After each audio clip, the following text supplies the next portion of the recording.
Good morning, girls. Welcome you once again for my English class. Today we are going to continue the same poem, that is Ode to Nightingale by John Keats. In the last class we have seen what is ode and who is the famous for ode, and then what are the different types of odes, and then who is John Keats, and some of his notable works we have seen in the last classes.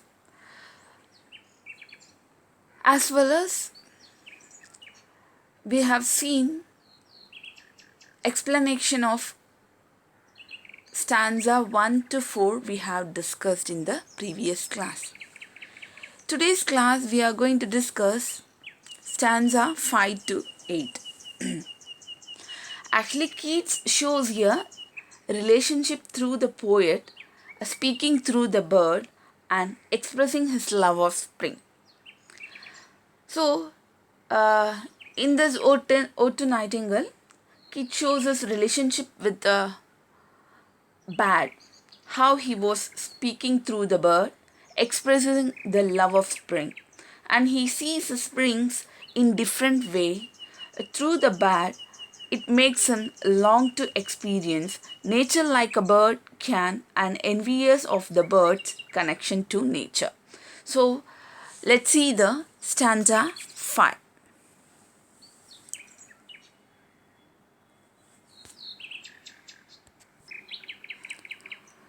So, line 41 to 42. I cannot see what flower are at my feet, nor what soft incense hangs upon the bough. So here the poet remains in the Nightingale's right time world, and without light the speaker can't see the flowers on the forest floor or the plants that produce the pleasant smell. Soft incense means a pleasant smell in the trees.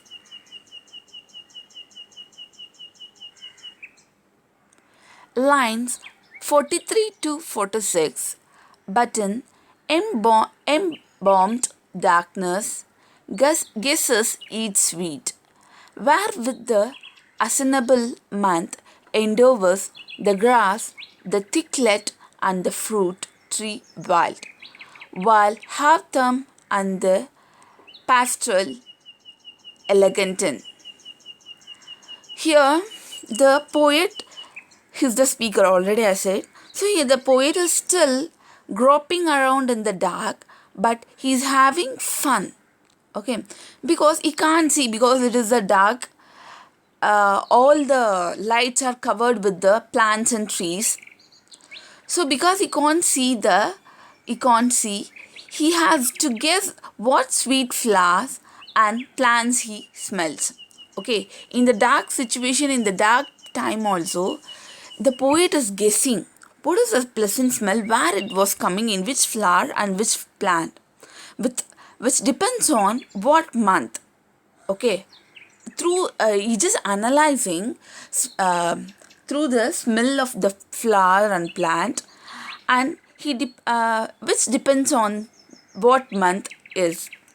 It is a delicious guessing game. Okay, the darkness is embalmed, where balm has a sweet smelling substance like a perfume. Okay, balm, everyone knows that using a balm perfume, it's like a sweet smelling substance. He is guessing all kinds of different plants, grass, fruit tree. Wait, I know that his one which a haham. No, it is a elegantin. Oh, maybe he smells all of them at once like a bouquet. So he just guessing in the dark situation. One side is the nightingale is singing. In other side he was smelling a good fragrance. And then in that darkness he was guessing what flower, what month. It's like a game. Okay. Line 47 to 50. Fast fading violets covered up in leaves. Fast fading violets covered up in leaves. And mid May's eldest child. And mid May's eldest child. The coming musk rose full of dewy wine. The coming musk rose full of dewy wine. The murmurous hunt of flies on summer eves. The murmurous hunt of flies on summer eves. So here the poet names more plants that he smells in the darkness. He also begins listening things that he can hear. This section all relates to the experience of being alone in the dark, but not a threatening forest. Okay, he was still in forest in the darkness, and then he was analyzes so many plants. He more plants in that he smells in the darkness. He also begins to listen things that he can hear. Okay, that he can hear. That the section was all relates to the experience of being alone in the forest. Okay, whatever he can hear in the forest, he just experience. All the things are relates to the experience of being alone in the dark, but not a threatening forest, but not a fear, but not a threatening. He sees a violet, a summer flower. Okay, and the musk rose, a flower that blooms in May. The dew of the musk rose is intoxicating like the wine he spoke of earlier. So in the first stanza itself, he spoke about intoxicated. Okay, how he was intoxicated with the hemlock as well as the pure wine. So what are the things there he explained. So same thing here also, the plant earlier. Okay, he sees a violet, a summer flower, and the musk rose, a flower that blooms in May. And then the dew of the musk rose is intoxicating like the wine as he spoke earlier. And then he hears the sound of flies on a summer evening. In short, he seems to experience both a spring and summer at the same time. Okay, in short, he seems to express both spring and summer at the same time, which tells us that we have left the world of strict reality. Okay, we have left the world of strict reality. At has Dorothy might says, we are not a Naxos anymore. So actually here, at last what he says, we have left the world of strict reality. We have left the world strict reality. Okay, because these are the things according to the reality. So, but we are all left the strict reality. We are engaged and we are worrying about that. We are worrying and we are conscious of our health. So he just saying in this stanza.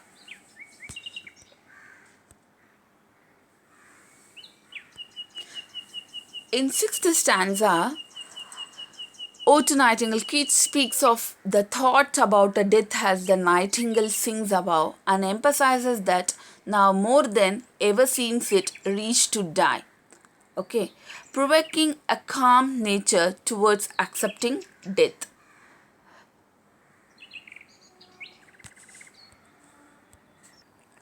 In this stanza, poet imagine that he is with the bird. Poet imagine that he is with the bird. Let's see. Darkling, I listen, and for many a time I have been often loved with his full death. Darkling, I listen, and for many a time I have been often loved with his full death. This stanza is the poet actually connect seamlessly at the end of the stanza 5. Same stanza. Okay. So the poet moved from smells to sound. Now he says that he is listening in the darkness. He is listening in the darkness. The experience of being alone in the dark seems related to the experience of death. Okay, now he was alone, okay, in the darkness.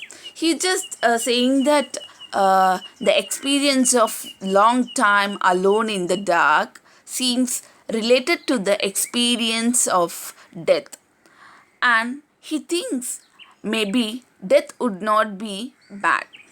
Okay, so he think himself maybe death would not be bad. This is easy, he thinks. Okay, this is easy, he thinks. I could get used to these. I could get used to this. Death would be another way to free himself of all his worldly cares. He thinks death is another way to free himself all his worldly cares. Maybe he is confusing death for sitting on a beach in a borders. Got it? So maybe he thinks death is sitting in a beach on a beach in a border.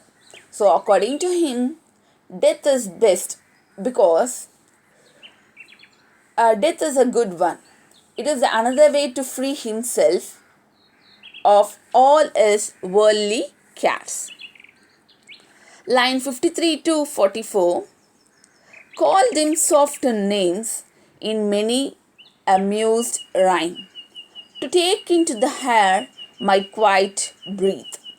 Called him soft names in many mused rhyme. To take into the hair my quiet breath. So here this is a turning into a love story between the speaker and death, between the poet and the death. This is a turning into a love story.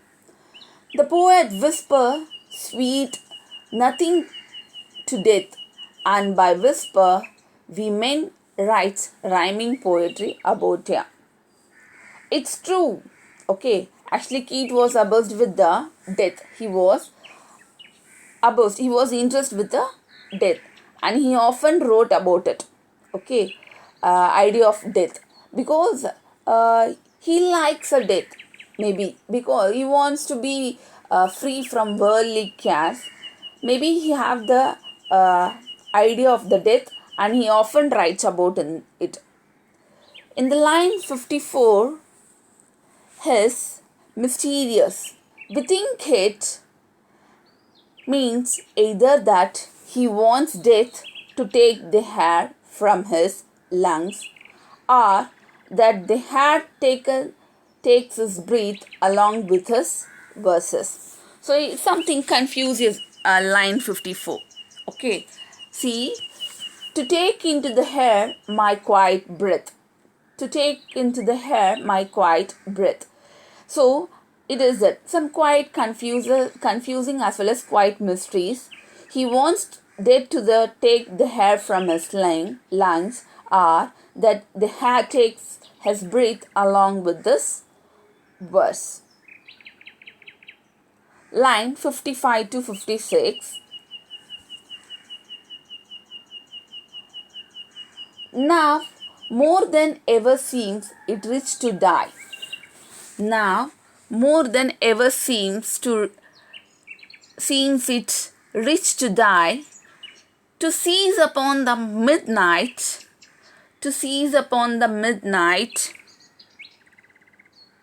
with no pain. To seize upon the midnight with no pain. So here he is really quite taken with his death idea, while in the world of the Nightingale he thinks it would be a rich to die. Okay, now he was fully concentrated on death. Okay, while in the world of the Nightingale he thinks it would be rich to die. Now he was in the Nightingale world, so that would make him to think it would be rich to die.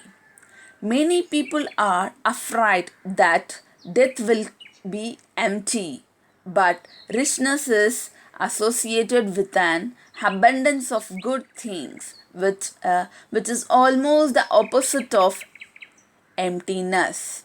Got it? So many people are afraid, worrying that death will be empty, but according to him, richness is associated with an abundance of good things, which is almost the opposite of emptiness.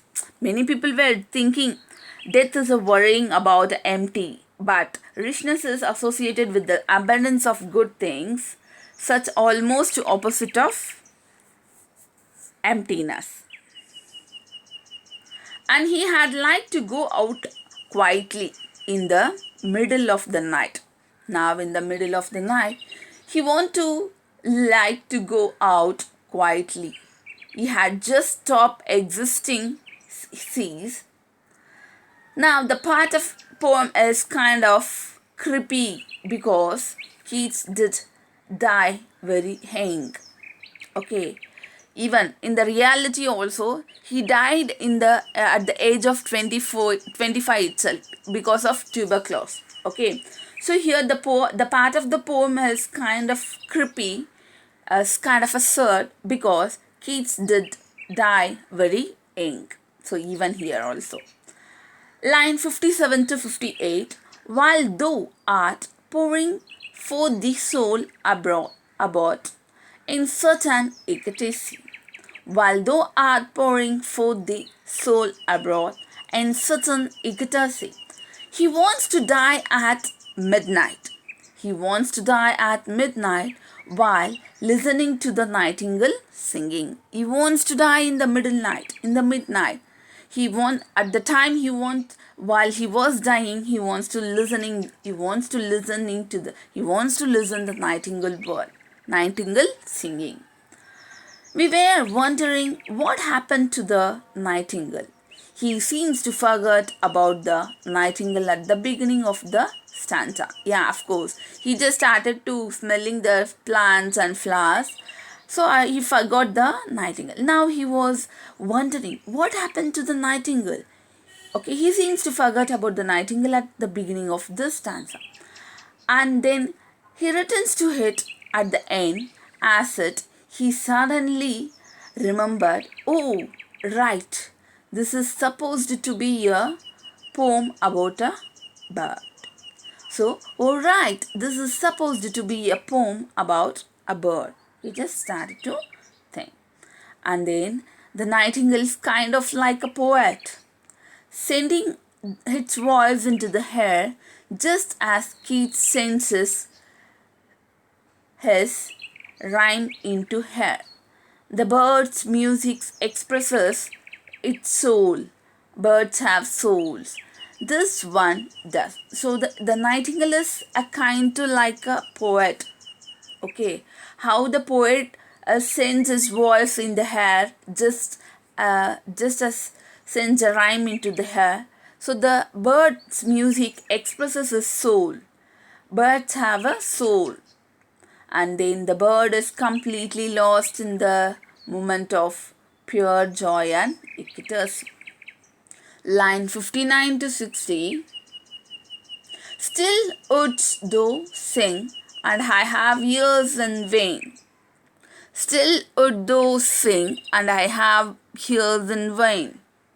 To thee high requiem become a sword. To thee high requiem become a sword. He imagines that would happen after the moment of his death. Basically, the bird would keep singing as if nothing had happened. He just imagined would happen after the moment. Okay, after the moment of his death, basically the bird would keep singing as if nothing had happened. Nothing had happened. The poet would still have ears of course, or at least his corpse would, but the ears would be useless vain, because there is no brain to process the sound.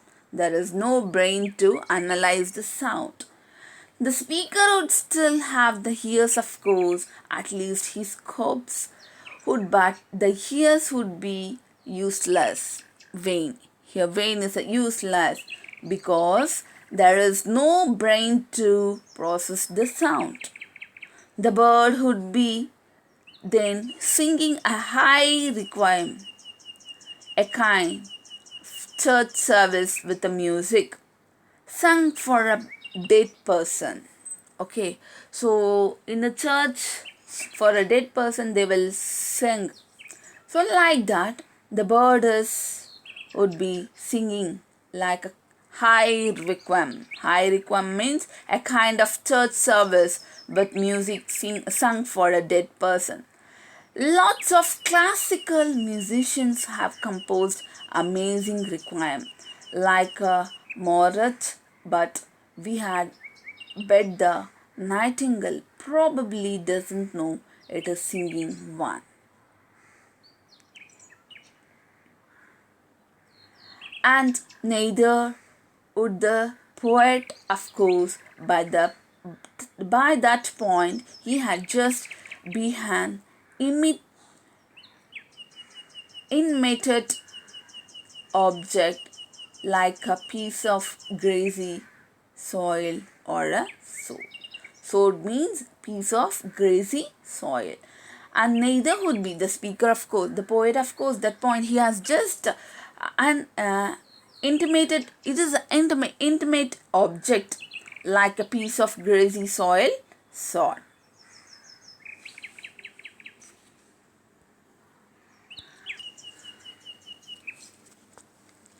In stanza 7, Keats displays his longing to be remembered after his death. This longing is displayed through her description of the nightingale and its song. The nightingale is an immortal bird, not merely born for death. No hungry generation can silence the nightingale.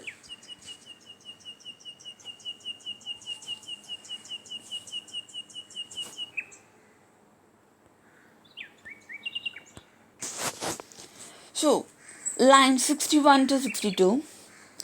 Thou wast not born for death, immortal bird, no hungry generation tread the dawns. He thinks that the nightingale must be immortal. It can't die. Okay.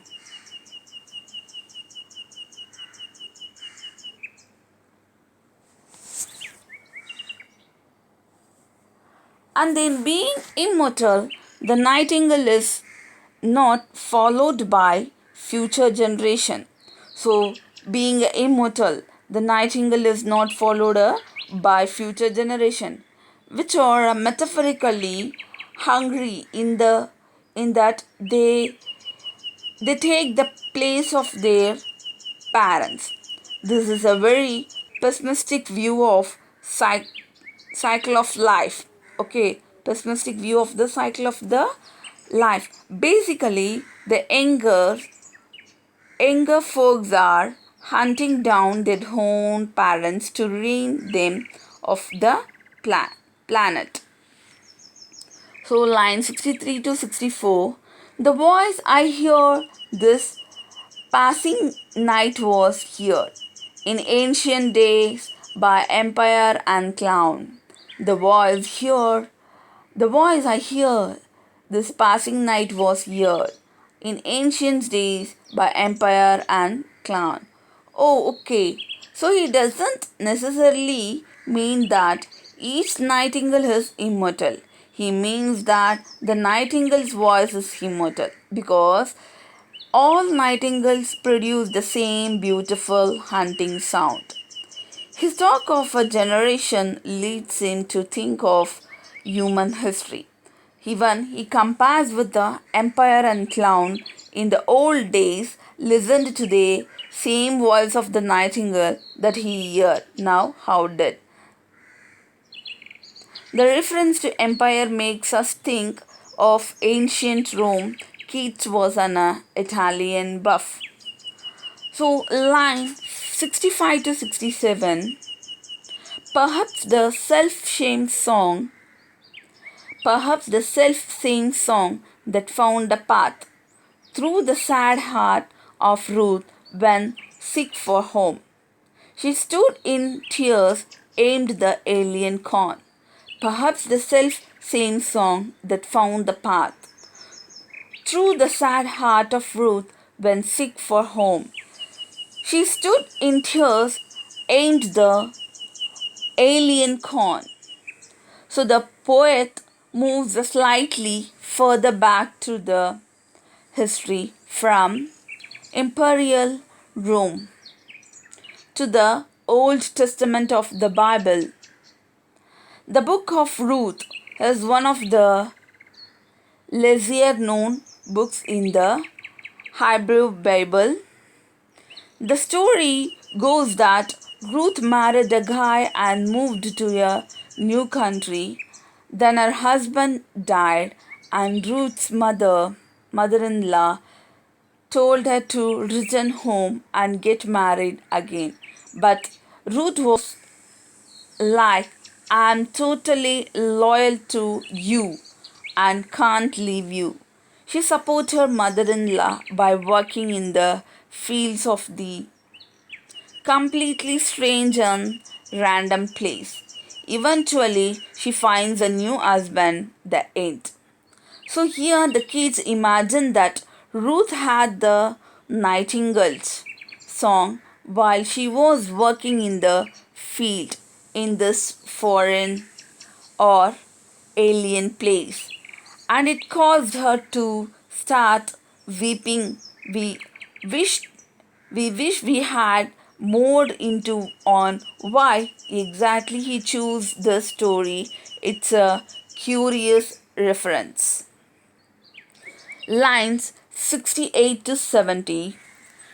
The same that of times hath charmed the magic segments opening on the foam of perilous seas in fiery lands forlorn.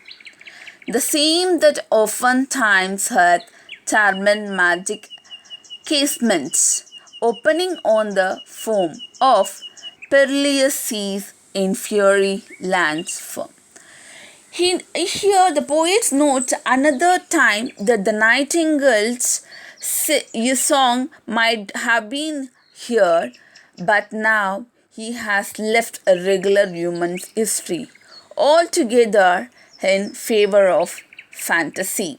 So here, might be he has been here another time of a Nightingale song, but now he has left regular human history altogether in favor of fantasy. Here the casement is either or a normal case or a window that open a hand.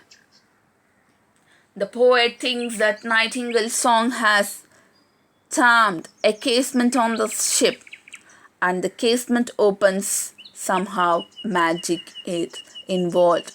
But we think Keats is just using words that conjure up the image of fantasy. So the nightingale flew out of the window and over the open the ocean. There is an air of danger. This is no regular ocean. It is the ocean surrounding of fantasy world. Okay. Now he was imagining that he was in with he is with the bird. So he thinks himself he is surrounding with the ocean, but this ocean was surrounded with the fantasy world. Okay, large fairy land. And then kids might be thinking of the stories of knights, fairies, and monsters from Edmund Spenser's famous Renaissance poem, The Fairy Queen. So now he was just thinking, it was a middle night, so sometimes the nightingale still this bird is making a sound. He just at the time he was comparing, or he left the regular human history. And then he moves to the regular human history, like all the favors of images. And then now he was thinking of the stories of knights, fairies, and monsters from Edmund Spenser's famous Renaissance poem, The Fairy Queen. After it flies out the window, the nightingale is alone and abandoned and florim in this strange land. So now for them, okay, a furlong. So after all the flies are fly out in the window, the nightingale is alone and abandoned, frolum in the strange land. So now the nightingale bird is in the strange land because all the flies out. Last stanza. Here the poet is becoming back to reality. Now the poet becoming to the reality. In the stanza, the poet used bird's goodbye twice more to the nightingale using the French word adieu. Adieu, which means goodbye for a long time. The bird's sad or plaintive song grows harder to hear as the bird flies from the nearby meadows across a stream up a hill and into the next valley. Now he can't hear it all.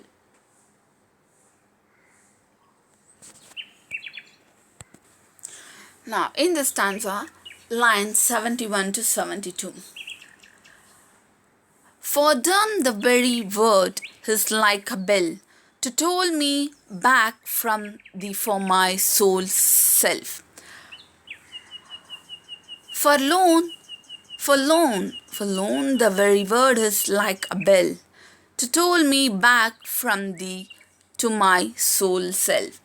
So now, oh no, here the poet, why did he live to me? Why did the birds were live to use the word forlorn? It reminds the poet of how he was also being abandoned by the nightingale itself. All of a sudden, he gets stuck back into the normal world after several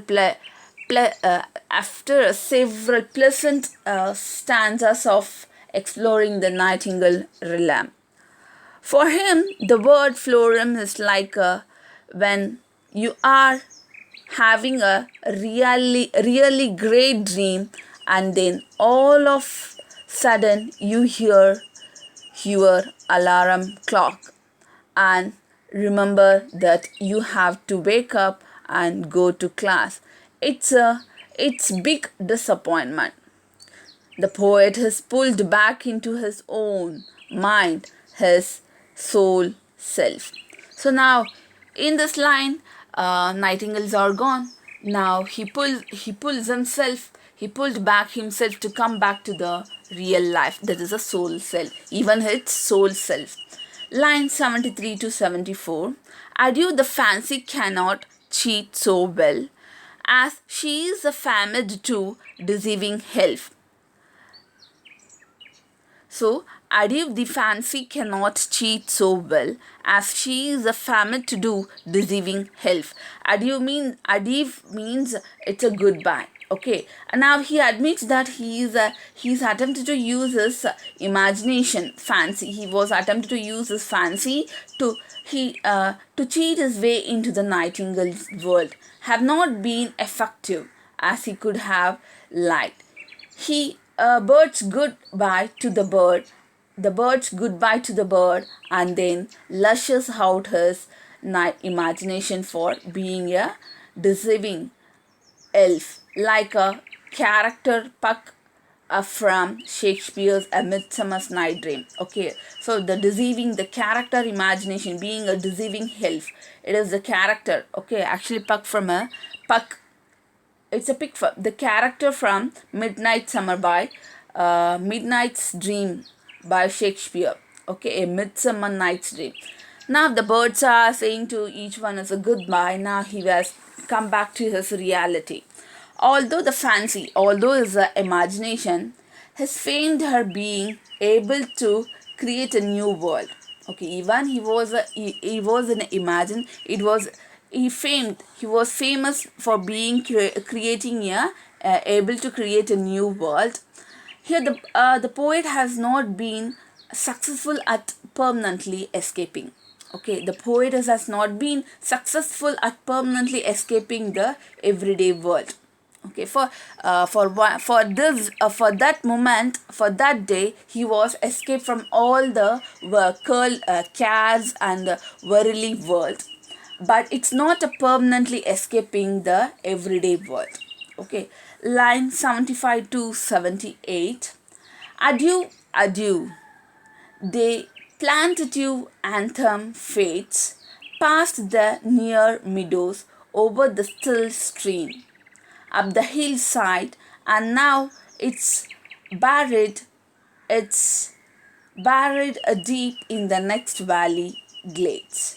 Adieu, adieu, the plaintive anthem you fades past the near meadows over the still stream, up the hillside, and now it is buried in the next valley glades. So now it becomes clear that the nightingale is flying away. Okay, the poet bids goodbye twice more to the nightingale using the French word adieu, which means a goodbye, for a long time. The bird's sad or plaintive song grows harder to hear. Okay, so now it is hard to hear the bird's sad or a plaintive song. As the bird flies from the nearby meadows across the stream, up a hill, and into the next valley, now he can't hear it at all. So now the poet can't hear it at all because it was the nightingale was across the stream, up a hill, and into the next valley. Now lines 78 9 to 18.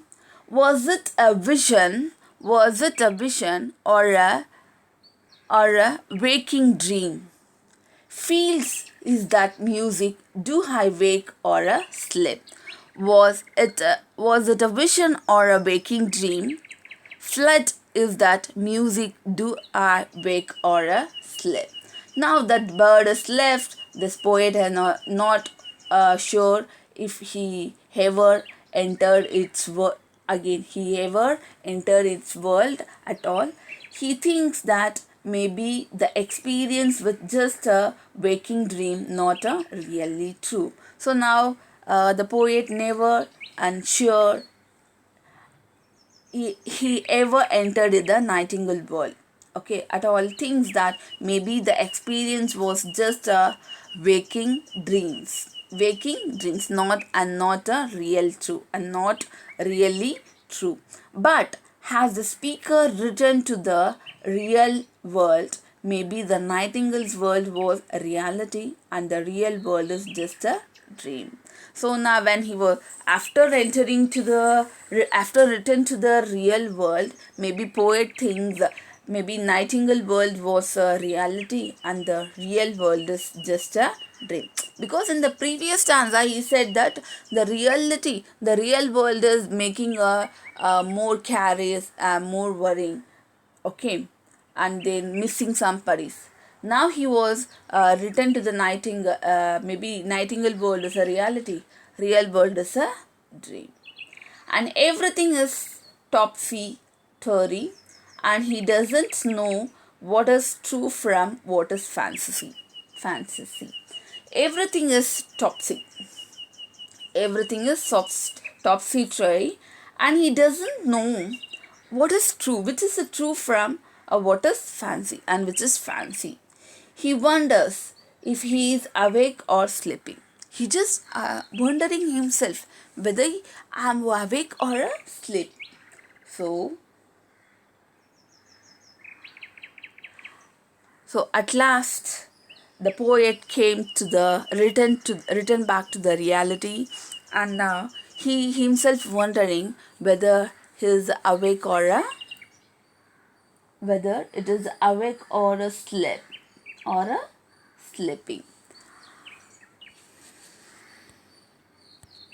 So this is the overall explanation of Ode to Nightingale. I think you are all enjoyed. So let's see once again the recall of that. In the first stanza, he talks about the poet were intoxicated with the song. How he was intoxicated with the sound of the nightingale, the song of the nightingale. Like he got a heart pain and drowsiness, like how he was a drunken person. Okay, and the poet desired to live the world, and he just wants to wish to live in the nightingale world. What the poet who lives in this world, how, why? So those are the reason he were explained in the stanza, in this poem, how he would fly away from the world. Okay, and then he himself imagining with the that he is within the bird. At last the poet come back to the reality. So the theme of this Ode to Nightingale is the conflict between the ideal and actual, and then the contrast between imagination and reason, and the permanence and change, and nature and human life at hand, art and life, freedom and bondage, waking and dream, romantic escape and reality, loss of pleasure and acceptance of death.